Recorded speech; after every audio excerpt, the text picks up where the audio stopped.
What's going on, guys? It's Hank from Sprues and Brews, and today I'm going to be taking you through the painting and weathering process for the Tamiya 148 scale Bf-109E-3 you just saw in the intro roll.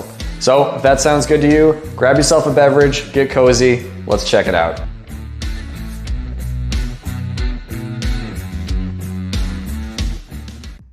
Alright guys, so here is our 148 scale Tamiya Bf-109E-3. I didn't film the building process for this because there's plenty of videos on YouTube of folks building that up. It's a great user-friendly kit. I highly recommend picking one of these up if you haven't built it yet. The canopy is masked off with the Eduard aftermarket mask set, and right now I'm applying a coat of black acrylic primer to the whole kit to give us a nice base to start with. Don't forget to prime your prop and your spinner. And here we go. Look at that beautiful finish. For the paint scheme itself here, I wanted to try and replicate an early war Battle of Britain type 02 6571 paint scheme, RLM paint scheme. I didn't have the exact colors here. I didn't have the 02 silver, but I did have the 065 Hellblau, which you can see here. I used the Ammo MIG acrylic paint and I layered this onto the whole bottom of the aircraft and the bottommost layer of the fuselage. Instead of RLM 02, I used this RLM 84, which actually worked pretty well for that mid-tone for the middle band of the fuselage. So I sprayed that on next, just above the Hellblue that I laid down before. We're going to cover all of the upper surfaces of the aircraft in this RLM 84 to give us a nice base to come back and model in our darker RLM 71 afterwards. To prep for the detailed spray work here, I switched down to my 0.2mm needle and did a little practice on a piece of paper to make sure I was happy with the consistency of the paint and the pressure coming out of my compressor. With all that good to go, I focused in a relatively tight spread on my airbrush nozzle and began to model in the RLM 71 along the spine of the fuselage, as you can see here. With all that done, I moved on to the wings. So I didn't have a concrete strategy here. I had looked at some reference photos of Mölders' aircraft and I knew roughly what I wanted to achieve, but I like to do this effect freehand because you can really get in there and it just kind of naturally falls together. You go with the flow and try and build up areas slowly, a little bit at a time until you get a scheme that you like. Honestly, the most important thing for me when I do this is that the finished result looks believable and realistic. This actually looks like a Luftwaffe ground crew could have painted this on in the field. I'm also going to add some of the same modeling on the fuselage, on the tail, the vertical stabilizer, the horizontal stabilizers, just to tie it all together and break up that RLM 84 a little bit in the middle of the fuselage. Off camera, I also masked off the prop hub here, sprayed that with a bare metal aluminum acrylic, and I sealed up the spinner so that we'll be ready to go when we need it. To round out the painting process, we're going to come back in with a fine tip brush and we're just going to hand brush in some of our details, the tail wheel, the armament, and our navigational lights.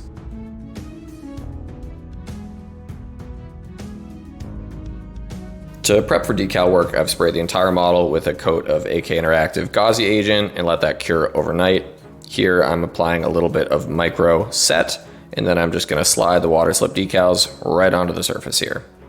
Fortunately for me, most of the decals that I needed to achieve this 1940 Werner Mölders scheme were already in the Tamiya kit. Now, say what you will about Tamiya decals, they're pretty thick and kind of hard to work with, but honestly, with a nice gloss coat, they worked out pretty well for me here. A little bit of touch up, a little bit of micro set, micro sol, and we got exactly where we needed to be.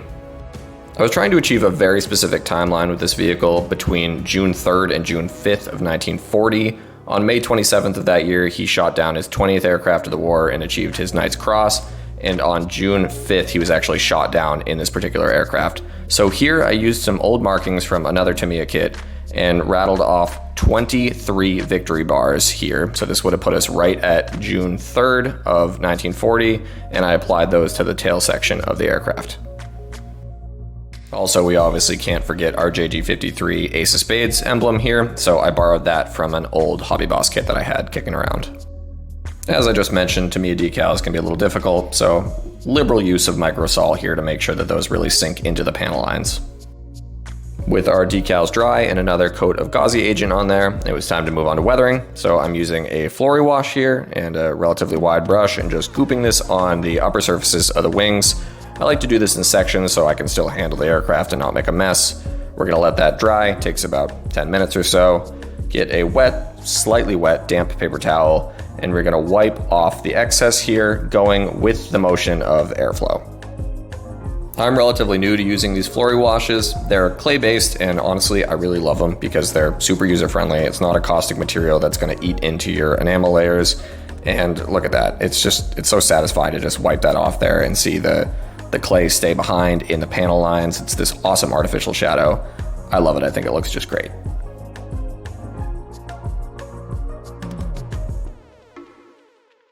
I decided I wanted to add a little more character to the panels here, so I broke out the artist oils. I have a relatively cheap set of artist oils. I used the burnt umber colorway, and I stippled that along the panel lines.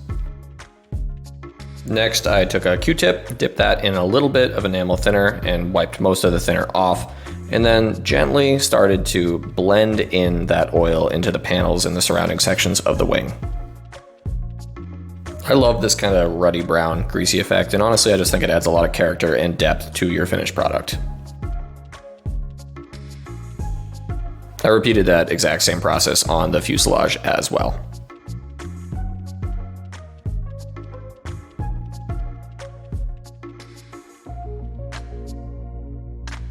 I wanted to add a little bit of character to the bottom side of the aircraft, so I did a little bit of fuel streaking from that lower cowl covering, cleaned that up with a Q-tip and some enamel thinner, and I was happy with the end result. Subtle, but pretty cool. After those effects were dry, I hit the whole model with a matte varnish to protect our work. Here I'm using Ammo's Dark Wash to get some mud splatter on the landing gear covers. I also used some pigment to get into the recesses of the actual tires and create a nice little dusty dirt effect. Enamel thinner works pretty well for a pigment fixer, but it doesn't look great directly in front of my camera lens. Sorry about that. With most of our weathering work done, it was time to finally get those masks off. You know, there's a reason everybody loves this part. It's just so satisfying. Look at that beautiful glass panel. I very carefully removed the rest of the masks here and then applied that biggest canopy section to the fuselage with a little bit of super glue. I wanted to keep chipping to a minimum on this aircraft, and I find that using a metallic pencil to just add some random streaks where things might be rubbing up against the aircraft, particularly where the pilot's getting in and out of the cockpit, can be super effective, and it looks pretty realistic at this scale.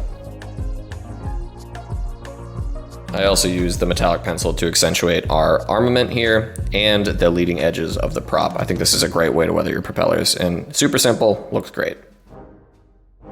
For our finishing touch, we're gonna get a little bit of super glue and some rigging line, and we're gonna stretch that between our antenna masts to get a nice, thin, crisp antenna wire.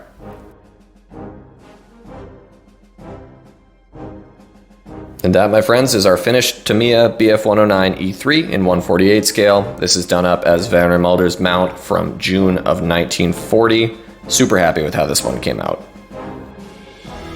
If you liked the video and you got something out of it, please leave a comment below, hit that like button. It really helps me grow the channel.